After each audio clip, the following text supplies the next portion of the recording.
Hello, you wonderful people, and welcome to another episode of Centric. This bigger show is about TV shows that are crime dramas. For today's episode, I'm going to talk about Only Murders in the Building, Season 3, Episode 5. A lot of really interesting things went down in this episode, so let's break it down. Well, first and foremost, I actually want to start off with that little thing at the end of the episode. I want to talk about it while it's fresh in my mind.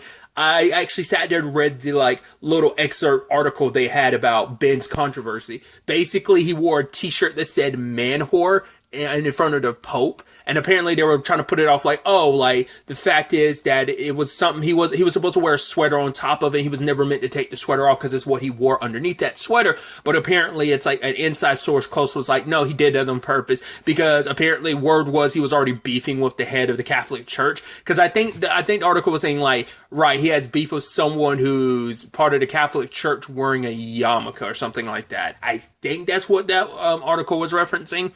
But it also referenced his other list of controversies. He apparently said something very distasteful to Dolly Parton when he was presenting her an award at a school for the blind. And they're we will not repeat what he said. He also sent some kind of letter to Queen Latifah, and there was something else in it, but I was just that's interesting. They didn't have to.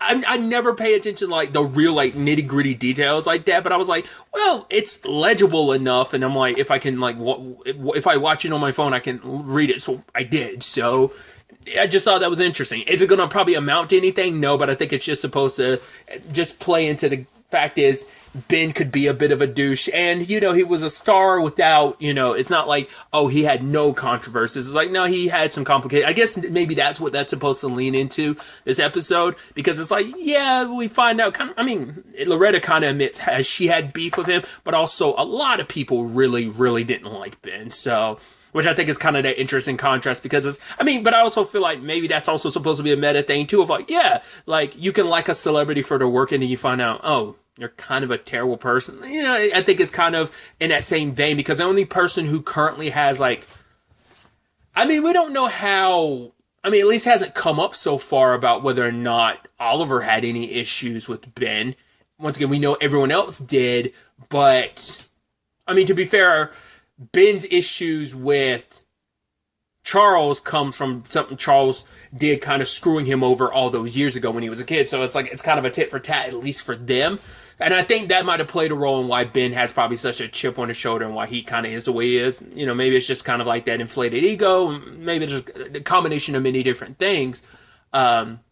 They did bring up something though about his behavior being relocated to some kind of medical imbalance, which we did learn that he had his own doctor he would see about stuff. So part of me wonders there might be important story relevance to that might be kind of tiptoeing in the direction of there might be some importance there, because the doctor's name is Dr. C, and that Jonathan was meeting with him in this episode, so there's probably something significant there. But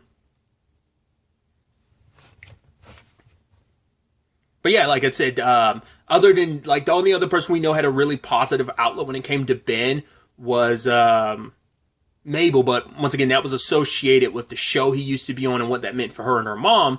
But she still had that affinity for Ben. But in that time, I guess she wasn't around him a lot during the play. She probably wasn't around for a lot. Because the only interaction we saw she actually had physically with Ben, not Ben's ghost in her apartment, but Ben proper was during the first table read. I think that's the only interaction they had that we're aware of that we've seen so far. But either way, getting into this episode kind of deals with our three protagonists as they kind of go through their relationship stuff. Obviously, Charles has not confronted Joy about the whole, I think you're kind of potentially a suspect in this murder case, and he's reluctant to bring it up because, Mabel offered to be the person to handle it, but I think for Charles, he's I kind of need to handle this because what if I'm dating another murderer? Which is he was reluctant to believe it, but it's also a part of him yeah, but what if that's happening? Once, I'm not even going to say the phrase. What was it once smitten, one bitten, or something like that? I'm butchering the phrase. I don't remember what it was. It's yeah.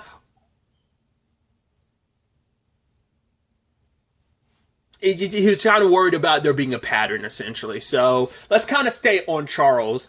He ends up kind of bringing it up to Joy haphazardly, and it ends up kind of, obviously she's upset because it's like, right, I went there to like, well, she ends up revealing later on she went to him because Howard asked her to put some makeup on because he had a bruise like someone had punched him. This is the red mark that was referenced last episode. And it turns out, well, the person who had punched him, turns out it was Charles, which is like, oh, apparently no one knows about that, which for Joy, it's like, okay, so you know that you're actually the one that punched him and no one knows that, yet you're going to actually interrogate and question me about me potentially murdering the guy. It's like, it is kind of sucky to do that, but it's like, but you would assume like, and the fact is she didn't bring it up this episode makes me wonder, but because that whole altercation involved Loretta, so why didn't she say anything to Oliver at the time? I mean, even now, like when she kind of brought up like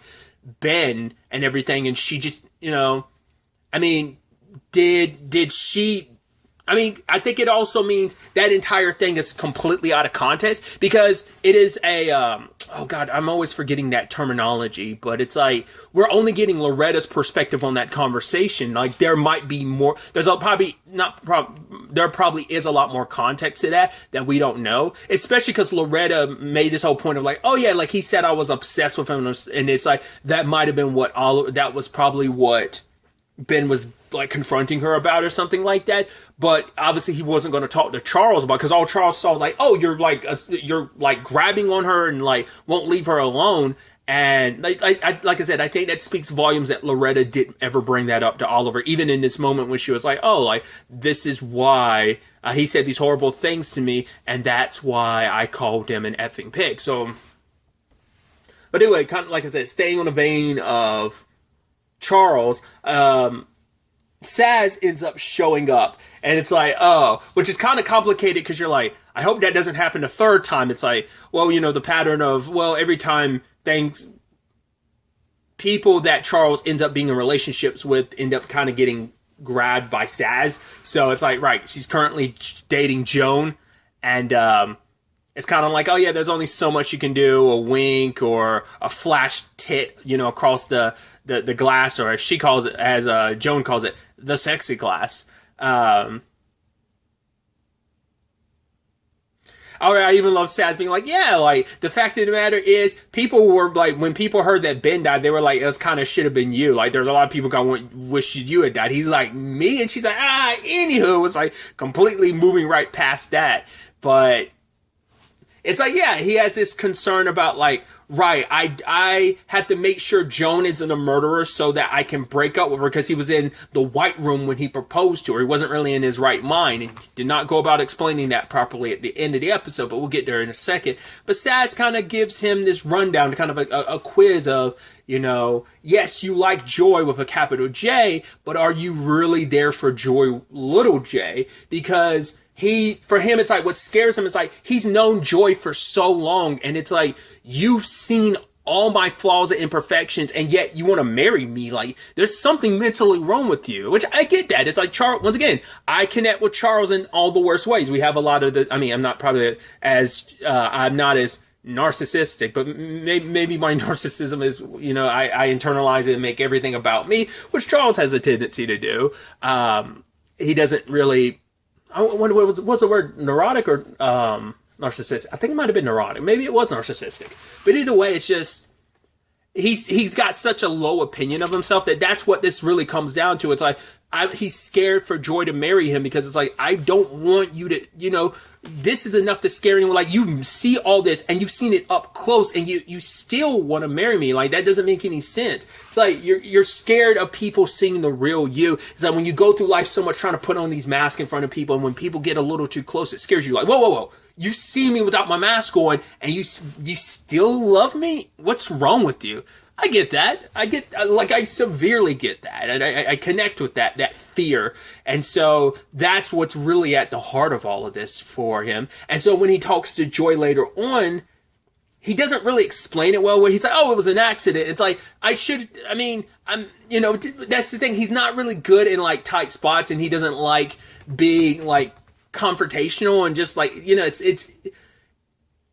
he kind of self-imploded his relationship, and maybe on some level that's kind of because he doesn't believe, he believes, I guess he's lived alone for so long and none of the relationships he's been in have worked out. So it is that thing of, oh, you just assume the worst of, like, yeah, it's not going to work out. I don't deserve to be with you. I don't deserve to be happy. He the other one says, like, oh, I want both joys in my life, capital J and little j. But at the end of the day, it's not enough for joy, because for her, it's like, I love you, and the fact is, I've looked past all your flaws, but the fact of the matter is, I felt like, hey, maybe you can change, but it seems like you can't. Maybe it's impossible for you to change, because she's like, I've done your makeup, like, we connected, and she was hoping that would kind of be enough, but it's just his issues. She was able to look past all of them, but it's like, in this moment, it's just like, I can't. It's just too much. It's like, yeah, calling off the engagement. They've been engaged for only 2 days, because that was the last episode happened like 2 days ago. So it is sad now that Charles kind of got his head on right, but at the same time, like I said, he didn't explain things right, of like, right, I kind of went in a panic mode. I went into the whole white room thing last episode. I didn't remember proposing to you, he should have explained that better, of like, I accidentally, but it's also like, no one, it's like yes, like, I proposed to you by accident, but I do want to marry you. But it's like, I don't know, like, you should have done a better job of explaining that, but there's just a lot there for Charles that I think he just couldn't get out of his own way, and I think that's something we all have a tendency to be like. We all have a tendency to get in our own ways in a lot of ways. So it's kind of sad for things to kind of turn out that way. I did like, it makes sense that the one person who understands you better than anyone else is Saz. I mean, that's the whole point of, like, right, your understudy and stuff like that. Currently working for Scott Bakula as Scott's stuntman, I think.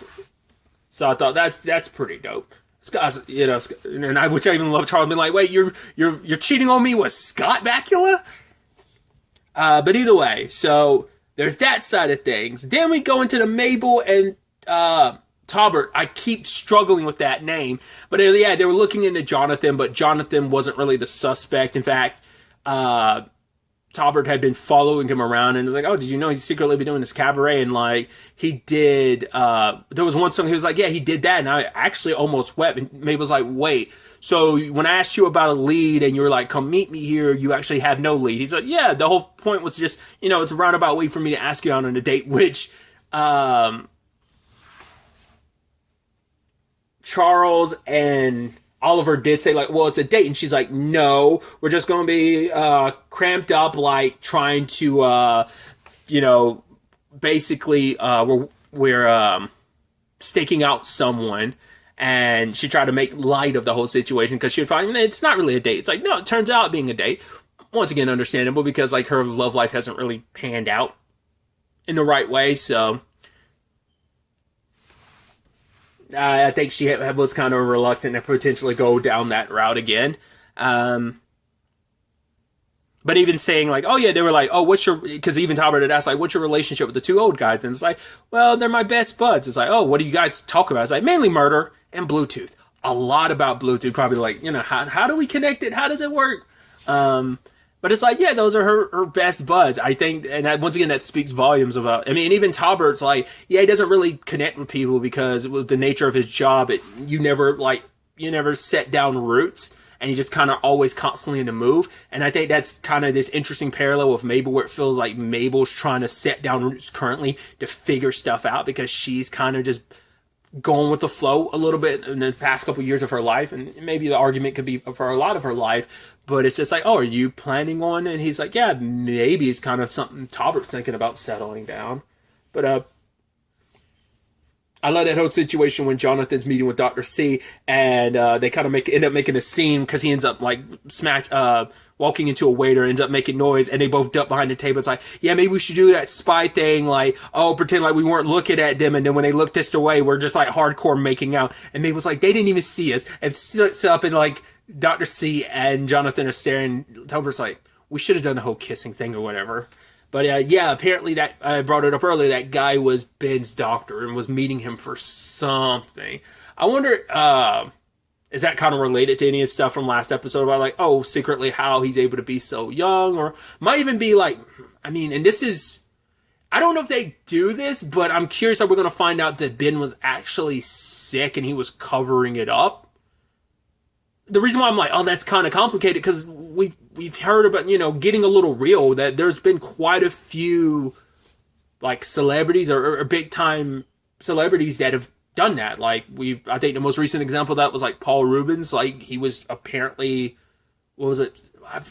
Was it colon cancer? I think it might have been some kind of cancer he was dealing with that he did not admit to that publicly. The Chadwick Boseman of it all was in that same vein. Norm Macdonald. Those are like prime example of like more recent years where you hear like, oh yeah, these, obviously they have every right to their privacy, but it's this big shocker of like, wait, they were dealing with that and no one had any idea. I'd assume maybe it's something like that. Maybe it's just like, right, with just stardom and you just want to keep working and working. And maybe that's also why Ben had a little bit of a chip on his shoulder, because he had such little time left, maybe? I don't know. This does seem like it would all tie back into his brother, because his brother is like his manager and partner, so he would know about that. Because I think that was also something Loretta was getting at, that she didn't like the way he treated it's like the way he treated her, but also like the way he treated everyone, especially his brother. So, which part of me wonders, is there a connection between, because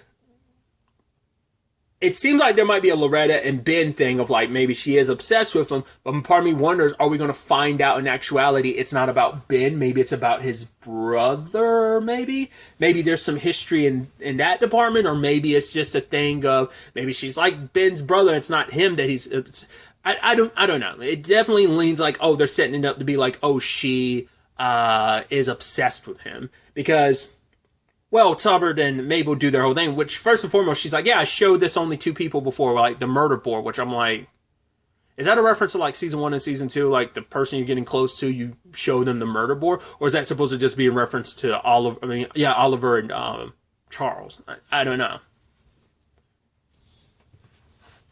So we'll see where things kind of go on that front. But circling to Oliver and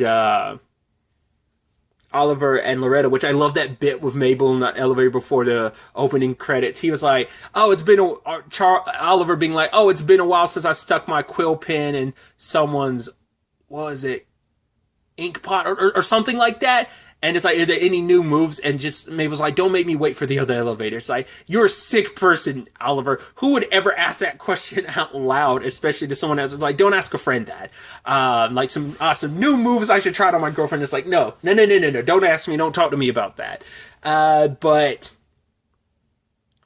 the quaint little dinner that they had, and just like the pork chop and Oliver broke into, which I thought later on, when it's like, I thought he would have had more of an issue with that. I guess you could always get, a fake tooth to kind of replace it. But I thought like, oh, you'd want to keep it just so you could see if a doctor could put it back in. That's maybe that's just me being stupid, but I just assumed that's why you would hold on to it for that purpose. But it's like, nah, it is what it is.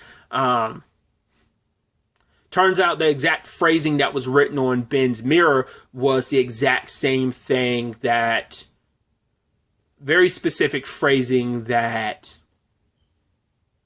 Loretta used to describe him. So I thought that was interesting. And that kind of got Oliver thinking. And they ended up going on that ferry, and they had like this really, like, there is this thing of like, there's this complicated, like, I still don't believe like Loretta's going to be the killer or anything. It's just, once again, a lot of red herrings, which I also think it's so interesting that at least in the past 2 seasons, they would focus on the podcast. They might be binging. I mean, I'm sure they're recording everything now, and maybe the episodes are actually going out. Once again, we haven't gotten the fan side of things yet. So I'm curious if the fans, their hardcore fans that they've run into the past 2 seasons, whether they show up this season or not. But it's like we haven't seen any like the only time we've gotten, it's like one time Charles was referencing like how he was recording and being like, oh, I miss Oliver not being here making his snide comments. That's the only like recording of the podcast we've gotten. Like I said, it might just be a thing of, yeah, it all gets released at once. What if they kind of go with the binge model for the podcast episode? Or maybe it's just going to be like, no, it won't be till the end of the season that we put it just felt like those were coming out like week to week and stuff like that. And once again, you got the meta aspect of the fans being like, oh,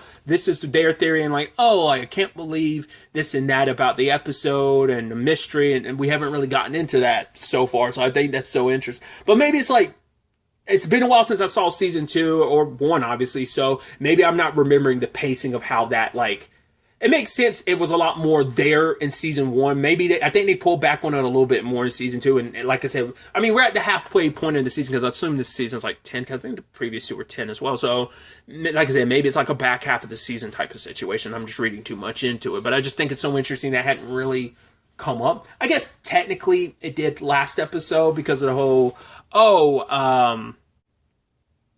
Bloody Mabel whole situation last episode of kind of jumping on and utilizing that, you know, the only murders in the building thing won't last forever, you know, you got lucky with like these 3 murders at the building, but that's not always going to be the case, you know, so that's like the only like other like podcasting element that's really kind of popped up, but nothing like directly in correlation with the recording and releasing of the episode. So we just hadn't really touched on that side of things, so. Like I said, that's just me getting too like into it, but I just think it's so interesting because that's an element that hasn't really even been touched on at all, except for like 1 or 2 things. So, but either way, we end up finding out that Oliver and Loretta kind of flew in the same circle. She pulls out this purple blunt, which apparently, like, he was like, yo, back in 74, I went at someone's, like, birthday party, and I actually rolled that. Like, I wrote this particular person who apparently, died in Central Park because they were struck by lightning or something. It's like, that person was, like, Loretta's 12th roommate. I thought they were setting up, and they kind of leaned into this, but I thought that's where the lead-off was supposed to just naturally go, was, like, oh, you find out a lot of people around her have unfortunate accidents. Because I haven't seen it in a long time, but it started making me think about the movie So I Married an Axe Murderer. I was kind of more so thinking about that a little bit. Well, I guess maybe Charles and Joan's situation more so reflects that than him and Joy, but, you know, kind of getting that feel to it. But maybe, like you say, Oliver and Loretta kind of had a little bit of that as well. But either way, I thought the whole thing was kind of leading into like, oh, like a lot of people just strangely happen to die around her. That's kind of suspicious. But to be fair, Loretta kind of considers herself cursed because she's like, oh yeah, they call me Lucky something. It's basically like Lucky, whatever her last name is, was like Dirk or something like that. And she was like, yeah, but I won like the school lottery thing for like 4 times in a row, and just since then, like, life has just kind of never worked out. Because she had made this point of like, oh yeah, like every time I would try out for one of your plays or whatever, or something you were working on, it never panned out. And he was like, oh, that's just you joking, which I'm wondering, was that her being for real? It's her joking, yeah, about the Oliver of it all, but it was more so like no, it just, life had always worked out that way, where things never worked out for me, you know, and she kind of felt like she was cursed in that regard. And, like the whole, like I said, tooth situation where it's like, oh, you go to the bridge and you make a wish because it's like Tooth Fairy, and it's like, oh, they're on a ferry boat. It's like, can the Tooth Fairy swim? And it's like, okay, you know. And them making out and eventually shacking up. Well, that was like before, because they were on the train afterwards, or maybe they were still on the boat. I think they were on the train afterwards, but Loretta had admitted, like, her interaction with Ben, once again, him saying, like, oh, you were obsessed with me in this, and I think he was, especially with what Oliver finds later on. So it's like, yeah, all this concern about Charles not only hooking up with and about to marry potentially another killer, is like, here he is now being the one getting in bed with the killer. You kind of put all that onus on Charles, and now his relationship and his engagement kind of went kaput. That is on Charles, but it's also like, well, he ended up talking to Mabel and... he ended up talking to Mabel and Oliver and even Saz beforehand. I mean, to be fair, he brought up the Saz thing after he had talked to Saz about it after he had already brought it up to Joyce. So it is still a Mabel and Oliver of it all, but still. Especially how long they've known each other, known her longer, way longer than he's known Mabel and Oliver, yet you couldn't talk to me first, you talked to them first. So that is kind of like a oof. But, like I said, she wrote it all off being like, oh, he said all these horrible things to me, but it is that, like I said, I forgot that storytelling device where it's like, right, you have a very biased opinion with the story because you're only hearing the story is being told from a certain perspective. It's like you it's kind of like like I said, I'm blanking on the terminology. It's like narrative bias or whatever, because it's like you're only hearing that one person's perspective, and especially how they shot it too, where they cut back between Loretta and him talking, Loretta and Oliver, and then like us not, she's saying like, oh, he said these horrible things, like he's Ben saying like, oh, he's a big star and I'm a nobody and didn't want to work with me, and once again everyone hated him, which yes, it seems like everyone legitimately had reasons not to like Ben, but I do believe she's lying about, I mean, especially because Oliver found that basically kind of a scrapbook of all this stuff, of articles and stuff and magazine pieces about Ben. It's just a book full of them, and it's like, you are obsessed. So there is truth to it. So I'm sure it's going to make Oliver question, well, how much was true about what you said about me? Said in it, because I doubt Charles heard all of that, because by the time it happened, like the argument was kind of already over. But like, I think Ben stopped what he was doing the moment Charles was like, hey, what are you doing? And then went over, and that led to the altercation. So it's going to lead to Charles having to admit, like, yeah, I didn't bring this up, but I punched. I'm the one who punched Ben. And it's like, well, why didn't you ever bring that up? I guess it's like you don't want to poison the well of like, yeah, you're Well, wasn't that, because that was like before that was like the opening night, so I guess that's also, at that point, it's kind of a moot point. He was already dead. But, he came back, but before you could really even do anything about it, it's like, I guess it's also, why didn't, maybe Loretta's the one that told him not to say anything, and so he wanted to honor her privacy or whatever. I don't know. There's a lot there that you kind of like, there's definitely some missing pieces there, like we don't have the full context for. So that's definitely going to be interesting to find out where that takes us going forward, where all of this, in fact, takes us going forward into the next episode. So, but really, that's all I wanted to talk about. Till the next time we meet, be happy, be safe, live life to the fullest, and enjoy it. Good day and goodbye.